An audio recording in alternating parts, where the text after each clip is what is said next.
Brian mentioned, this is part 3 of a 3-part series on quantitative modeling sorts of methods in HIV research. There have already been, for you who have seen the first two outstanding presentations by Justin Lessler and Kate Grabowski.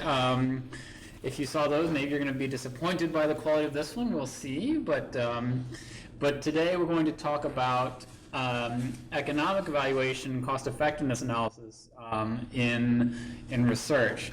I want to start by getting a feel for the audience here. How many of you guys are like junior faculty or near junior faculty, postdocs?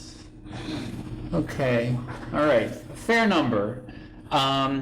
So I think that this is hopefully a talk that will be targeted to many of you.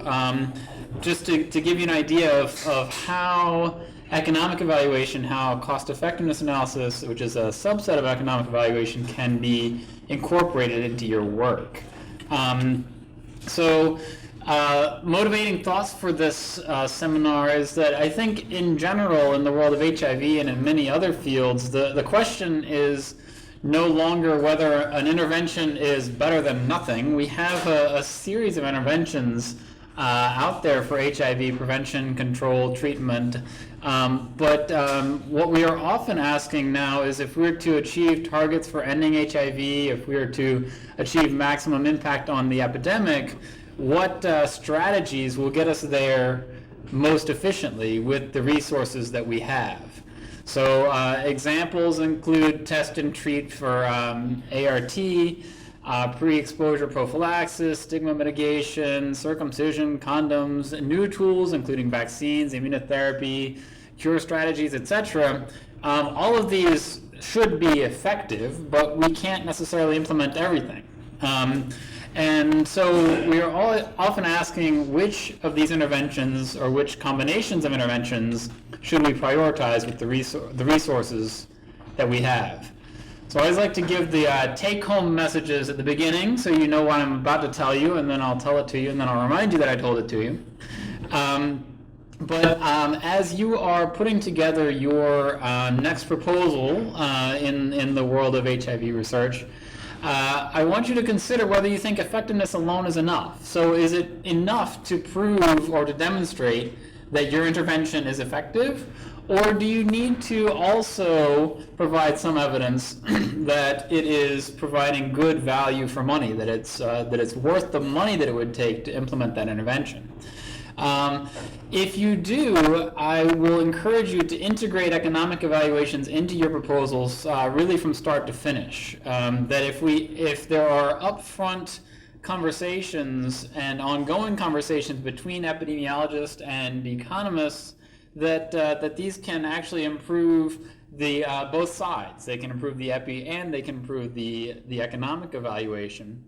And I want you to think broadly in terms of economic evaluation, in that this is not just a black box that you throw some more data in and then out comes another cost-effectiveness ratio, but there's actually a wide array of tools at our fingertips that we can use to evaluate the economic impact or cost-effectiveness of various interventions. So economic evaluation has been formally defined as a process of systematic identification, measurement, and valuation of the inputs and outcomes of alternative activities and subsequent comparative analyses of these. I find this to be not the most helpful definition, because I think many things can fall under this, in fact, even standard epi studies. I think of economic evaluations as studies that link resource requirements, often measured as costs, with health outcomes. And this encompasses a spectrum of designs that we'll get to later on. But the goal is generally to inform a question of value for money. So it's not, is this intervention effective, nor is it, what is the cost of this intervention, but rather, is the effect that we're getting from this intervention worth the cost? I'm going to provide two motivating examples, just by way of giving you an anchoring point to think about the types of questions that might raise economic evaluation as an important component.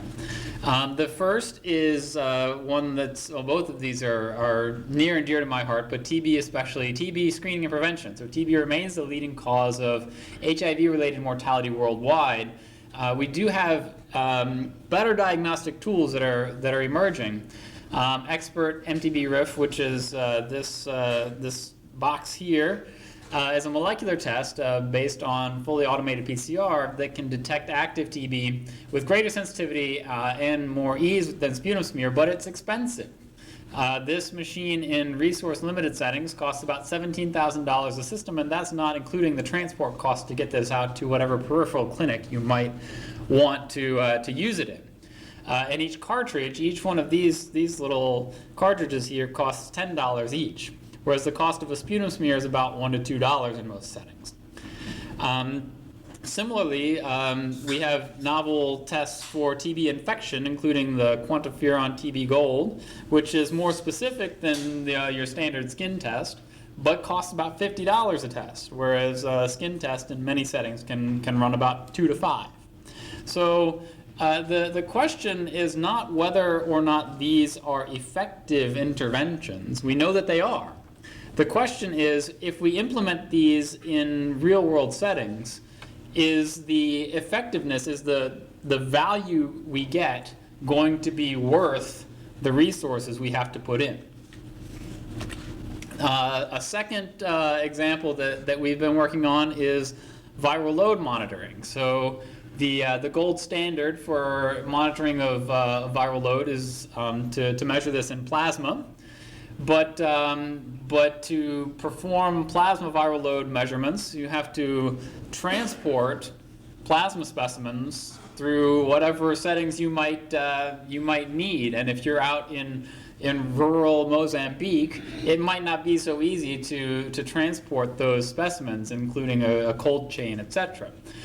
So the use of dried blood spots, which is taking capillary blood specimens from a finger prick and putting these on these cards, which can then be just put in the mail, overcomes a lot of these challenges. But the clinical and economic consequences of using a test that has suboptimal sensitivity and specificity are not well characterized. And so if you are in a setting where it might be very difficult but maybe possible to do plasma viral load, but you could do dried blood spots with ease, the question might be, is it worth the money to switch over, the money in terms of increased costs of second-line treatment, for example?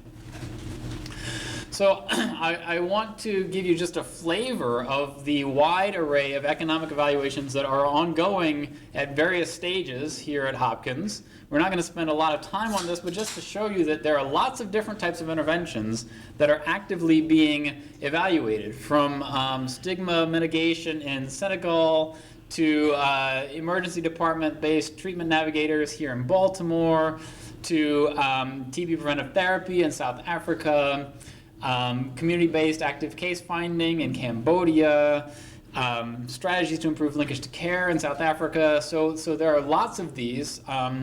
Suffice it to say, I don't get 10% per project, but there are many more ongoing as well. So as you are designing interventions that are relevant to what you're doing, I want you to think about whether economic evaluation would be something that could be beneficial to your project as well. With all of those studies and with most economic evaluations, I want you to think that this is a wide array of different types of techniques that can be tailored to the epidemiological considerations at hand. So often what happens is the epi of the intervention informs the economic evaluation and vice versa. And often these considerations of value for money are brought up as important from the very beginning, from conceptualization of the idea. Sometimes they're requested by the funding agency. Often they are part of the main proposal, often as AIM 3, right? So some people have called me AIM 3 man for being the one who tacks on economic evaluations to a lot of these. But I want you to think of these not as add-ons, but really integral parts of your proposal. If you are looking at a proposal that you think will be effective, and you think the major hurdle is not going to be demonstrating to the world that this is an effective intervention, but rather that it's worth the cost. Thinking about economics can enhance the innovation and the policy relevance of your study, because if you're not thinking about it, I guarantee you that the decision makers who are going to have to implement any intervention are. I've also found that local partners in resource-limited settings particularly get very engaged about this. They feel like this is important to them because they are very aware of the constraints on resources. And they are very interested to find those interventions that are not just going to be effective, but efficient and cost-effective as well. And so all of this by way of saying that I hope you will think of economic evaluation, again, not as an add-on, but really as an integral part of forming the types of research partnerships that I think are necessary for proposals and long-standing collaborations to succeed. So I'm going to give a brief primer on economic evaluation so you know what I'm talking about and you get a feel for how these types of studies can be useful in your own research. I want to talk about how economists think of costs, how we measure costs, how we link those to health outcomes, and then how we analyze economic data. And again, this is never going to be able to be a comprehensive survey of all economic evaluation methods in 15 minutes, but hopefully, again, we'll give you a feel for what this is like. So I want you to think in terms of opportunity costs. So economists, when they are thinking about the cost of something, they are not thinking how much did someone pay for that object, right?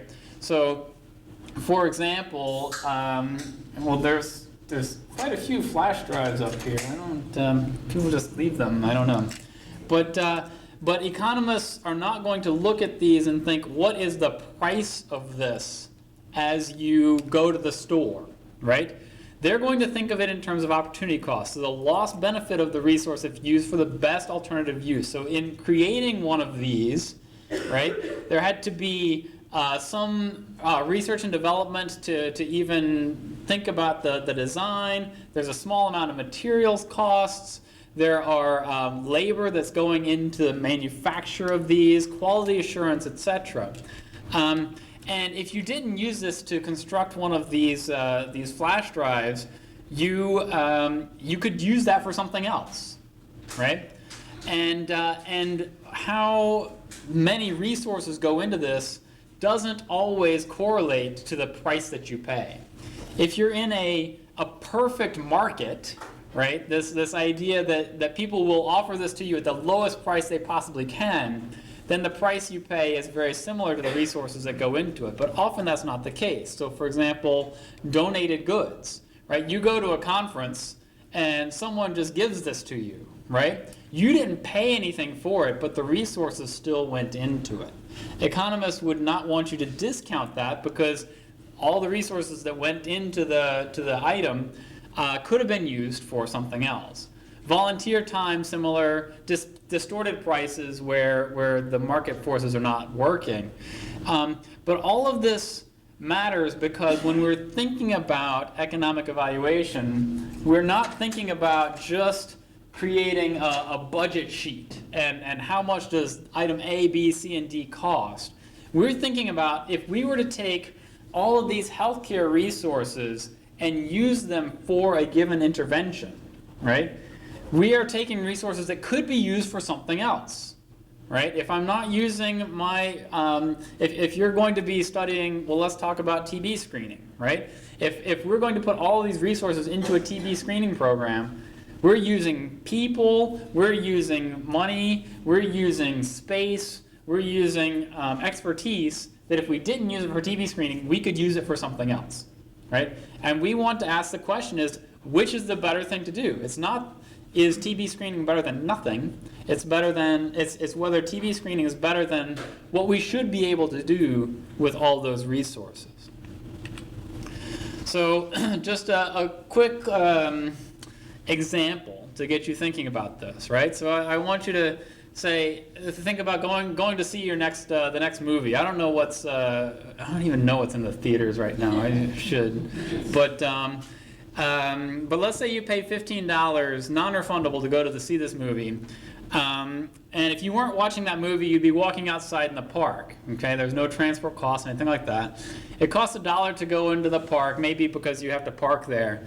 But you'd actually be willing to pay up to $10 for that visit. You get in, you sit down in the movie theater, and immediately upon seeing the trailer and the intro, you realize with complete certainty that you've made a bad choice. Okay? You're going to hate this movie, and if you had known this before buying the ticket, you would not have paid even 1 cent to be there. Okay? And your third alternative is just sit at home and watch the wall. Okay? Doesn't cost you anything, but it's no fun. Right? So from an economic perspective, what should you do? Should you stay and watch the movie so you make sure and get your money's worth? Should you go to the park because your time is valuable? Should you go home because that will minimize the amount you have to pay? All right? Who thinks option A? Who's going to stay and watch the movie? B, go to the park? A few people. C, go home? Okay, got a little bit of everyone. So the answer is that you should go to the park. Okay? And the reason is that your time is valuable. Okay? You have actually valued your time at $10. You've said, I would be willing to pay $10 to go to the park. And if you stay at the movie, you are losing that $10. That is a resource that could have been put to another use. Right? And so the opportunity cost of doing anything other than going to the park is actually $10 because that is a resource, that is your time. Okay? Now we could talk about additional scenarios. Let's say you are a faculty member here at Hopkins and you make $15 an hour, right? Then there's an opportunity cost involved with all of these things. But what you should be thinking of is that anything you do comes as an opportunity cost because you could be doing something else. Every resource could be put to some other use. And it's not just about how much you pay, it's about all the resources that go into a given intervention. There are lots of other considerations when we talk about costs, and I'm not going to go into all of these, but just to give you a flavor, right? Perspective of costs. Let's say you're talking about an intervention that involves antiretroviral therapy. And patients have to spend $10 every time they come to the clinic, right? If you are the clinic manager, you're not paying that money, right? That's not a resource that you are having to use. It's a resource that patients are having to use. Does that matter? Should it matter, right? And the answer to that is it depends. It depends on who you're talking to. You might want to construct an analysis that includes those patient-level costs because you might want to say, from a societal perspective, it does matter how much patients are paying, right? But you might also need to go to the director of the Ministry of Health who you know doesn't care about the patients, right? And you might have to present things from their perspective as well. But thinking about this up front can help to design your analysis and allow you to consider, for example, do I need to go out and ask patients how much money they're spending to go to these visits or not? Okay? Inflation and discounting. So a lot of times we're measuring costs at one point in time. right? And so one question I'll often ask is, if I gave you I have a $20 bill and I can give it to you either now or a year from now, which would you prefer?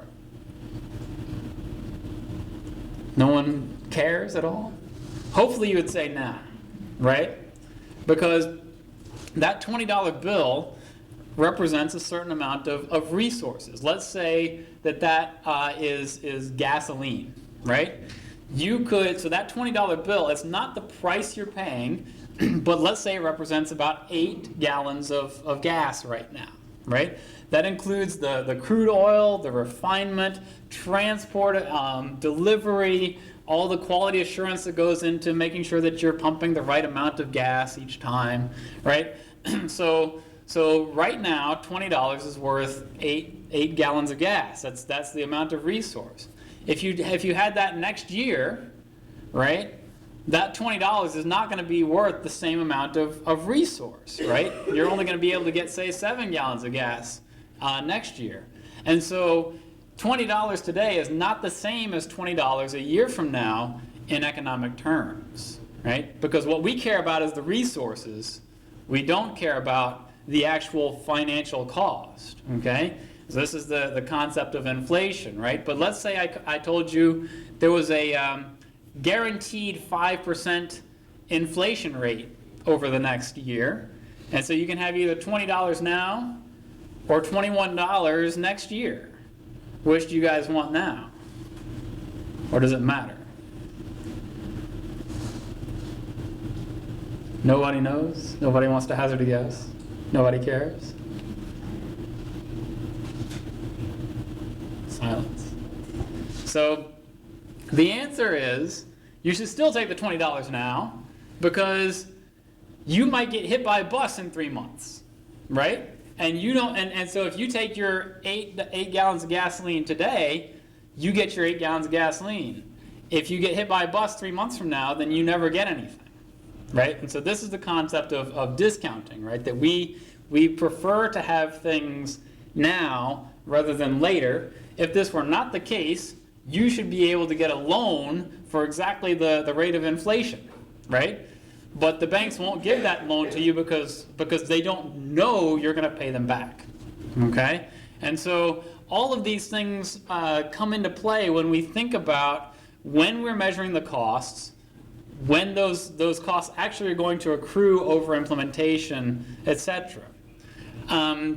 There are other things, we don't have to go into all of these details, but capital versus recurrent costs. Sometimes you have to pay up front for things that are going to last you for a long period of time, right? Sometimes you're going to have to pay for a certain item that you don't know how many uses you're going to get out of that item.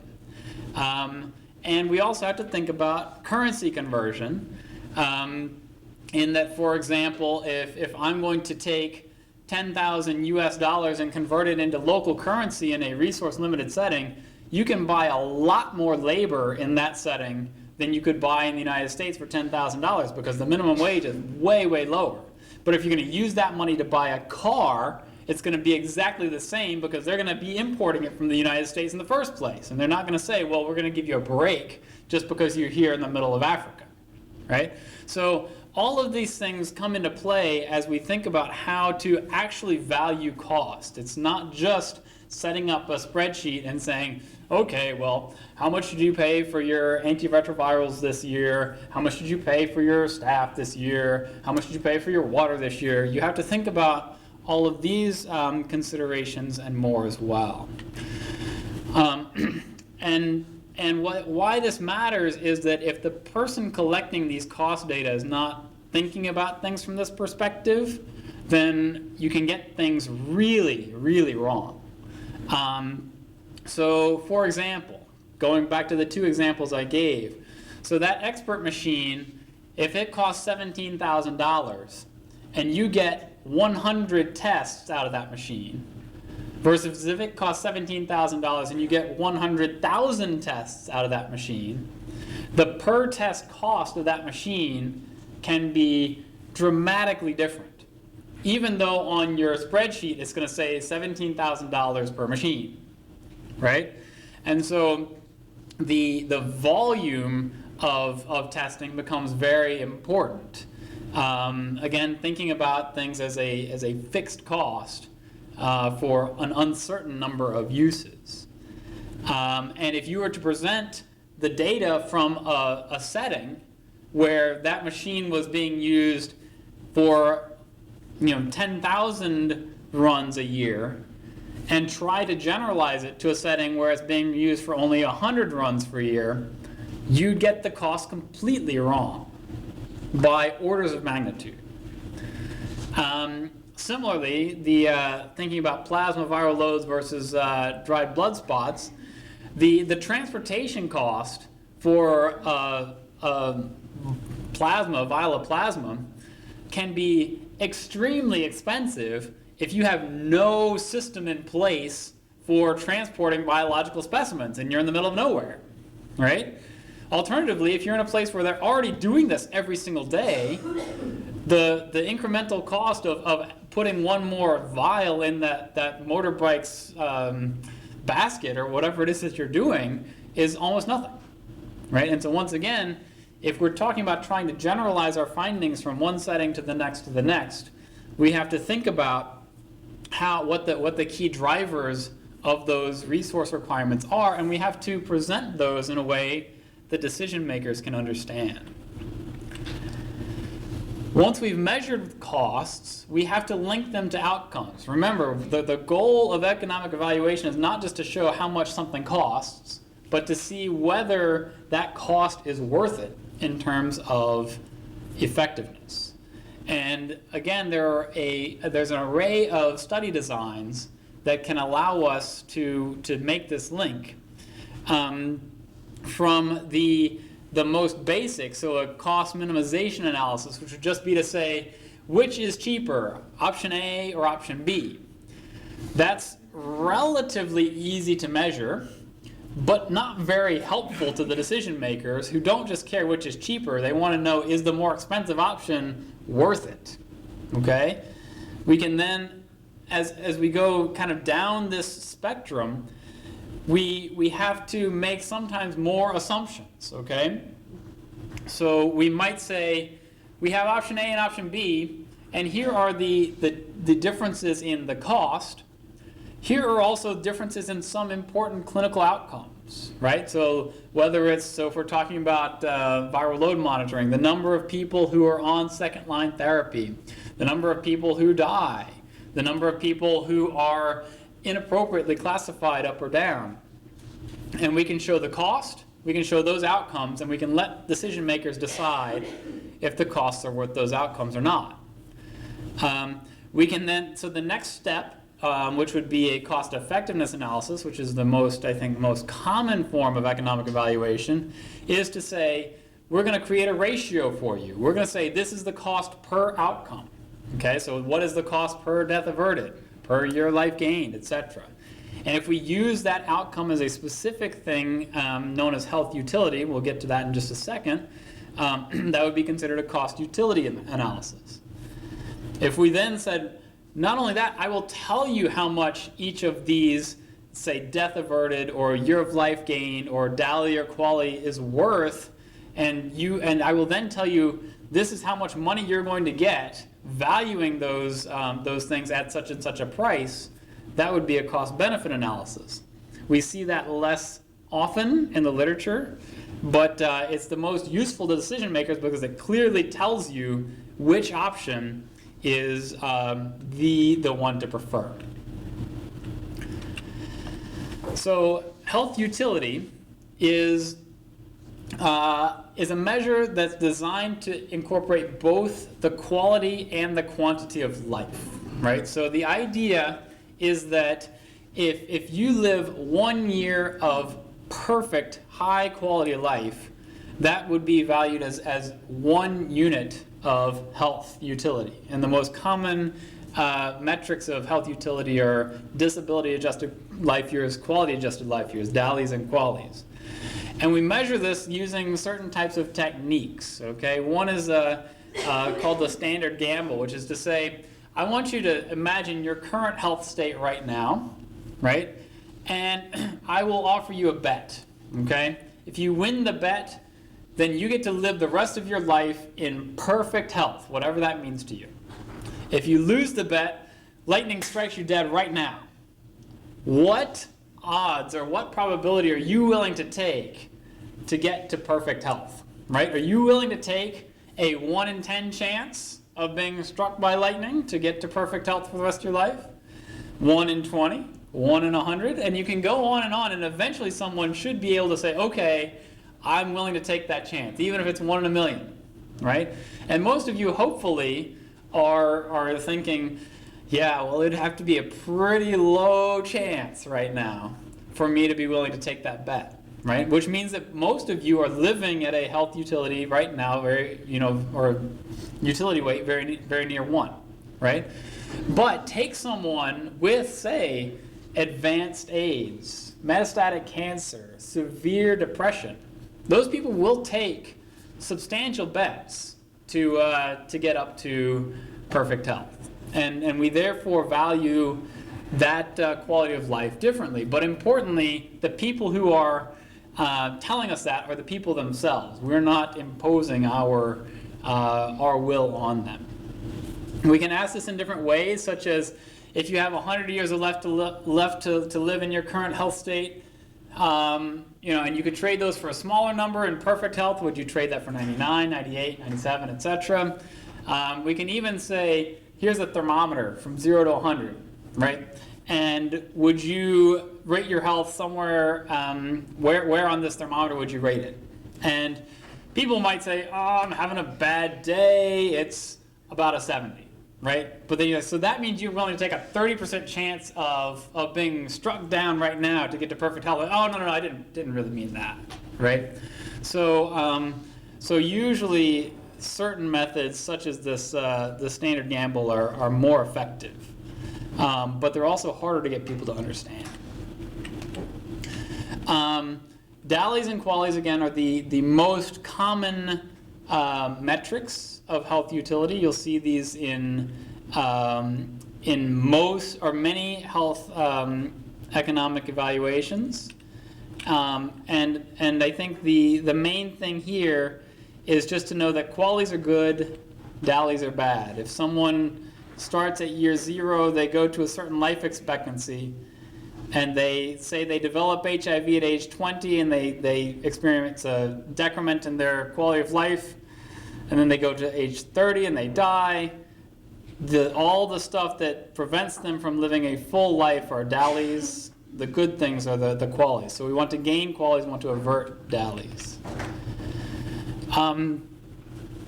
In getting to analyses, health economic analyses, just a few points. First of all, these analyses are almost always incremental. So we're not talking about what is the cost of intervention X. We're talking about what is the difference in cost from one intervention to the next. We often have a spectrum of evaluations from measured outcomes to modeled ones. So if you are evaluating, for example, something that's very important to patients, like death or quality of life, something like that, often you can measure the cost of your intervention and those outcomes, and you can link them directly. But sometimes we're evaluating intermediate sorts of outcomes. So things like linkage to care or initiation of ART. And for those, we have to model out the future so that we can link those to those patient-important outcomes. And then finally, as we're conducting these analyses, the goal is to generalize these results to other settings. So we want to be able to come to people in different settings, whether they are in Cambodia or Malawi or Guinea, and say, in your particular setting, what do you think the cost of this intervention would be? What do you think the effectiveness of this intervention would be? And in your setting, would it be worth that cost? As a result, I think people often want to make these analyses more and more complex, layer on more and more parameters, get more and more data to feed these models, but if you do so, often decision makers lack the ability to actually evaluate those models, right? And so while there's always this kind of push for complexity, I think there's a high value often in simplicity. And I think this is something that was also brought up in the first talk that Justin gave about the relative value of simple versus complex models and trying to figure out that sweet spot in between. And again, we do have, I think we're increasingly finding that we link economic evaluation to transmission and other mechanistic models in HIV. Justin and Kate both gave examples of these in the first two lectures, or the first two seminars in this series. So I wanted to walk you through two examples of how economic evaluation has been linked to studies in the HIV world here at Hopkins. And the first is looking at, again, going back to screening for TB among people who are getting new diagnoses of HIV. This is Alice Worthing, who's a postdoctoral fellow in our group, and who helped to conduct this analysis among 4 clinics in Malawi. So this was conducted in the setting of a cluster randomized trial comparing expert to microscopy for TB screening among newly diagnosed people living with HIV, again, in rural Malawi. And the data that were collected included a series of economic components, including prospective evaluation of the startup costs, like just to get the expert out into those clinics, review of all of the budgets in those clinics, interviews of people asking questions along the lines of, how many tests are you performing right now? How many do you think you could perform? What's the limiting factor that would prevent you from performing more? Then actually going out and directly observing as people come into the clinic, see how long they're having to wait for their results, how long different staff members are having to do to perform the tests, how long it takes for samples to get collected and to come back out. Having staff complete logbooks so that we know how much time they're spending on each of these activities, and then going around with a ruler and estimating the space and infrastructure required. And after doing all of this, what we're able to do is synthesize this into a unit cost. So what is the cost per test performed? And one highlight here, and something that I've alluded to earlier, is that the equipment costs can be a huge driver of this per test cost. If you have an expert machine out in rural Malawi and you're only running it 50 times a year, then you're essentially paying $120 per test just to have that machine out there. And this is not too different from the volumes that we were seeing in many of these clinics, because these clinics don't have that, each clinic doesn't have that many people coming in. And so if you're going to put this machine in a very peripheral setting where they don't have that many people who are diagnosed, you have 1 or 2 new diagnoses a week, then you're essentially going to be paying $120 in equipment costs per test, which ends up being over $160 per test as performed. Whereas if you're able to put this in a setting where you have lots and lots and lots of people being diagnosed with HIV, 3 a day, then those equipment costs fall substantially, and the cost per test falls to about $25. And you can put this into a framework where so we can look at the prevalence of active TB among people who are newly diagnosed with HIV and say, if this is as low as 1%, you end up having to pay about $3,000, $3,500 per Dowdy averted, whereas if this is as high as 6%, it may only be $100 to $200. Similarly, if you're able to run this machine at 50 tests per year, you may be paying up to $2,000 per dally averted, whereas if you can run it at 50 a year, it's almost cost saving.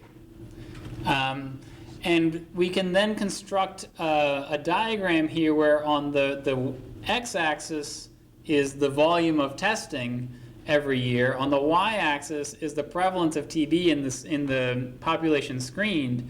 And wherever you are, you could place your clinic on this map.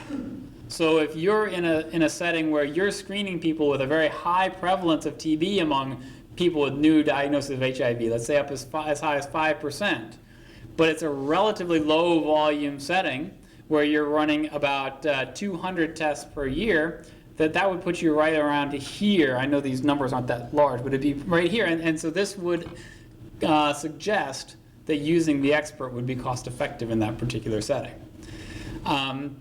Whereas if you were in a low prevalence setting where among your screened population less than 1% of people actually had TB, then neither of these screening methods would be cost effective for you. So once again, the goal is not necessarily to say this is the cost effectiveness ratio of this particular intervention, but rather, depending on where you are, we will give you an idea of which intervention is likely to be most cost effective. I think it's also important to realize that this is, again, an integral part of the overall proposal and research process. In that, in doing this, two of our teammates from Malawi have really been interested in the health economics because they see this as the major constraint in their system. And they're working on getting master's degrees in health econ. We were asked to give seminars on economic evaluation methods, and again, there was a lot of interest from throughout the country in doing this. And the performance of the economic evaluation ended up being key also to funding and publication efforts. The NIH study section initially asked for an economic evaluation to be added, and when this manuscript was submitted, the reviewer actually explicitly noted the value of having empiric cost data collected. So the other example I wanted to provide was that of viral load monitoring. This is Mark Moses, who was a master's student here and performed a lot of this analysis, comparing dried blood spots to plasma viral load for monitoring. The background of this particular analysis was that there's a group of stakeholders, including the WHO, Clinton Health Access Initiative, and the HIV Modeling Consortium, who are interested in this question of if we have a test of suboptimal accuracy, what are the economic and epidemiological consequences of this test? And so Mark constructed a state transition model of viral suppression and disease progression to evaluate this question.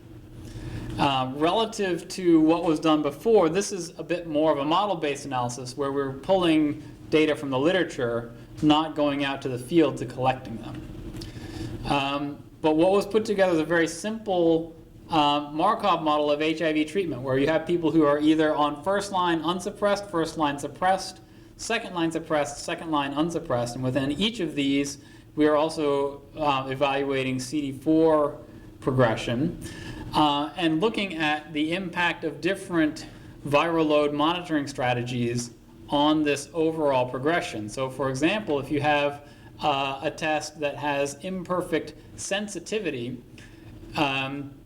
you may end up, as a result, with false negatives. So you may have people who have virological failure move to the unsuppressed on first line treatment but are not picked up, right? And so therefore remain in the unsuppressed category and actually have negative progression of their CD4 count. Similarly, if you have a test that has imperfect specificity, you may end up having false positives where you think that people are unsuppressed, where they truly are suppressed, and they end up going on to second-line therapy when that becomes unnecessary.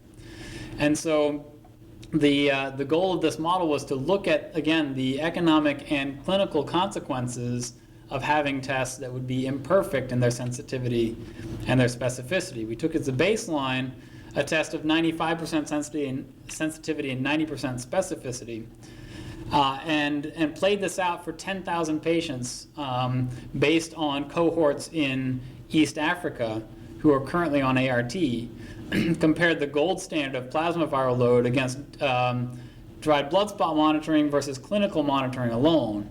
And I think the main point from this slide is that the difference between plasma viral load and dried blood spots is much, much lower than between plasma viral load and going to clinical monitoring alone.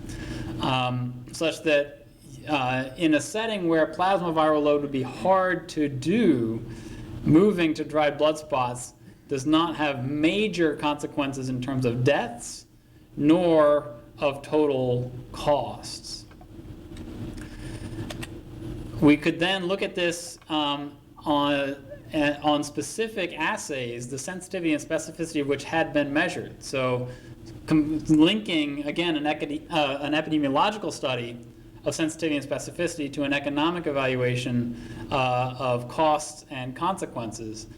And what was interesting here was that there was this one particular assay that had low specificity, although fairly high sensitivity, for which the outcomes were much worse than the others, specifically in the number of people who were up-classified, meaning that they were placed on second-line therapy inappropriately, and then also in terms of costs, again, as a result of that second-line therapy.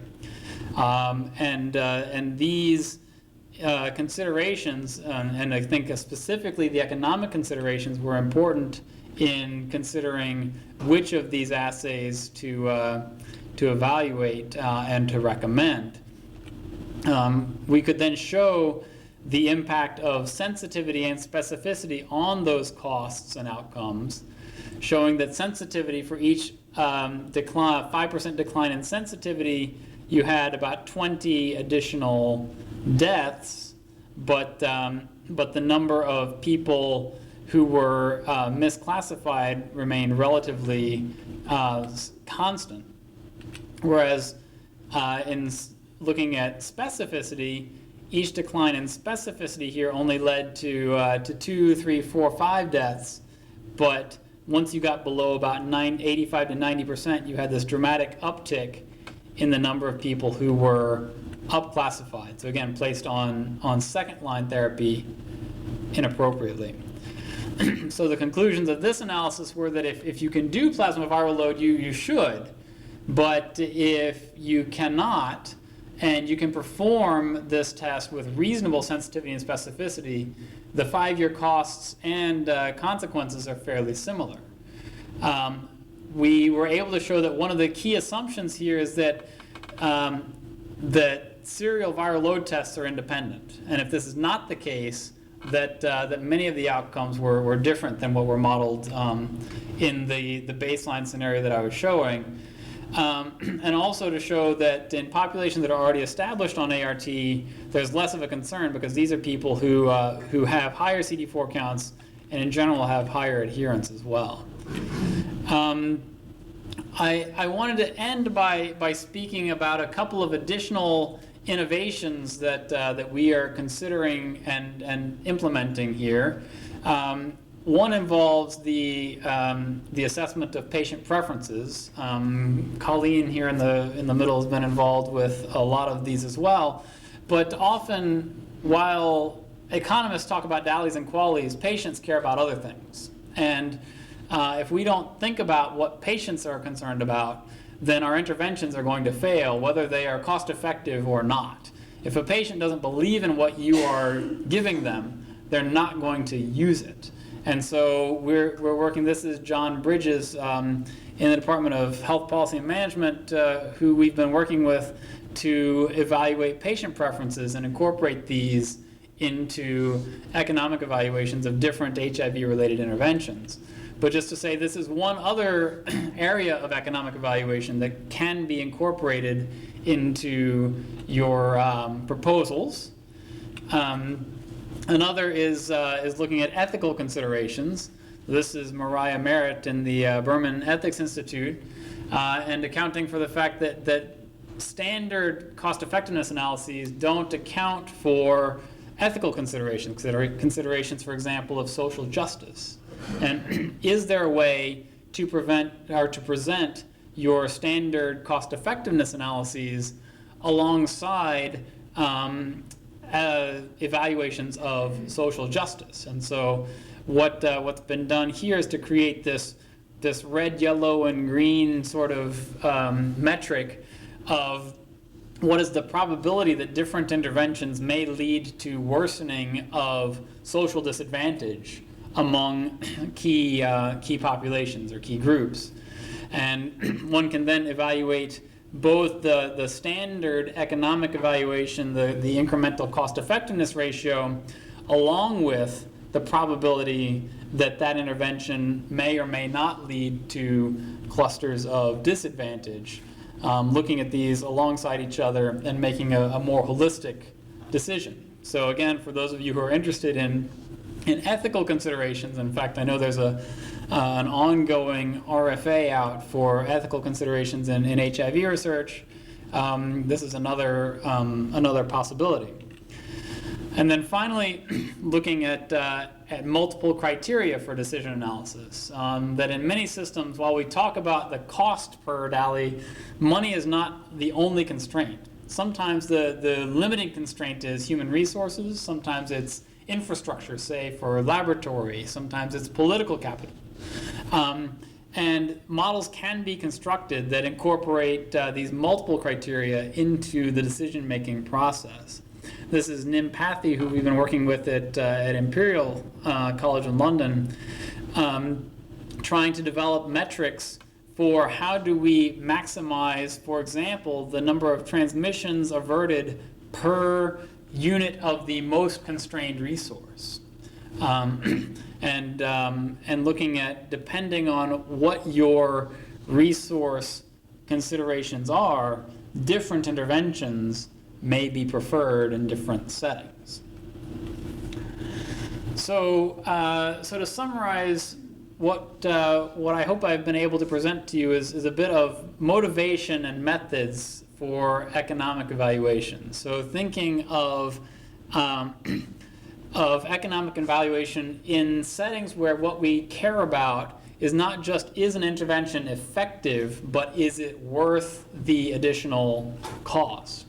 And thinking about costs not in terms of how much do I pay for something, but rather what is the opportunity cost, the lost resource used or of that resource, given that it's not being used for its next best alternative use. Gone through a couple of examples of economic evaluations, hopefully to give you a flavor for how this could be incorporated into proposals of your own, interventions that you might be studying. So we've looked at expert for TB screening, thinking about how important the volume of testing might be to the actual costs and cost effectiveness considerations, how we go about collecting empirical data to inform this question, the use of economic evaluation for capacity building and partnership with collaborators in other settings, and the role of the economic evaluation in enhancing funding and publication. And then also the example of using dried blood spots for viral load monitoring, thinking about how do we translate simple epidemiological characteristics such as sensitivity and specificity into costs and outcomes. How do we use these economic evaluations to inform guidelines? And how do we construct models that are transparent and easy for decision makers to digest? And then finally, speaking about additional innovations in economic evaluation, to where these studies are not just simply send us your cost, send us your effectiveness, we'll churn it out and give you a cost effectiveness ratio, but thinking about things such as eliciting patient preferences, considering ethical concerns, and thinking about multiple criteria where money is not the only constrained resource. So again, coming back to the take-home messages, as you're putting together proposals, consider whether effectiveness alone is enough. or whether you need to evaluate things like cost effectiveness in your next evaluation. If you do, engage people with this expertise up front and throughout the proposal, such that there can be this synergy between epidemiology and economics in terms of helping to think about how your intervention may actually be used in the real world by decision makers, and whether or not the cost is worth the effectiveness you expect to see. And then think broadly that this is not just about giving adding a cost effectiveness ratio onto your study, but that it can open a variety of opportunities, such as capacity building, enhancing the innovation of your proposals, and linkage to policy, etc. So with that, I want to thank the CFAR for having this entire series. Thank Justin and Kate for part 1 and part 2. Thank Alice as well as Mark for their work in the 2 examples proposed. There are other people here as well. Colleen, Hey Young have been involved in some of these economic evaluations as well. And I'd be happy to take your questions. I really enjoyed this talk. Quick question. In your modeling, as far as test accuracy is concerned, DBS is quantitative or quantitative? So DBS is quantitative, but you have to set a threshold, right? So we haven't been able, in my lab at least, to correlate viral load in plasma with DBS, which is whole blood. yeah. I was wondering, if suppressed is undetectable in both tests, but Right. when it comes to suppression, like coming from 100,000 copies to 200 copies, it changes the definition of test accuracy. Yes, and so all of this was used with a cutoff of 1,000 copies in plasma. So that was the cutoff for kind of suppressed or unsuppressed by the gold standard, at least. Yeah. Yes, Brian. I'm kind of curious, if people try to sort of value social justice in terms of fixing a monetary amount, because that's what economics. Right. So good question. Have people tried to fix a monetary amount on social justice? I think the ethicists are very hesitant to do this, and with good reason, because I think it's very difficult to. I think you'd have to really conduct broad surveys of people in society to see how they would value that. I think that our approach right now has been to give a bit, so it's a semi-quantitative picture of social justice, meaning that we take each outcome and assign it either likely, somewhat likely, or unlikely to worsen these clusters of disadvantage, and then you can put a probability on each of those outcomes. So the probability part is quantitative, right? But the evaluation of social justice is qualitative and is informed by, or we're hoping to inform it by qualitative research in the field.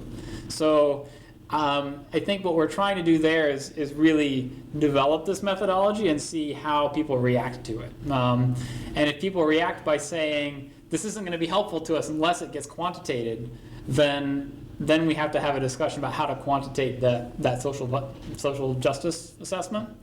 But if people come back and say, even seeing the red, yellow, green bars is helpful and adds value on top of just the cost effectiveness ratio, then maybe that's at least a first step.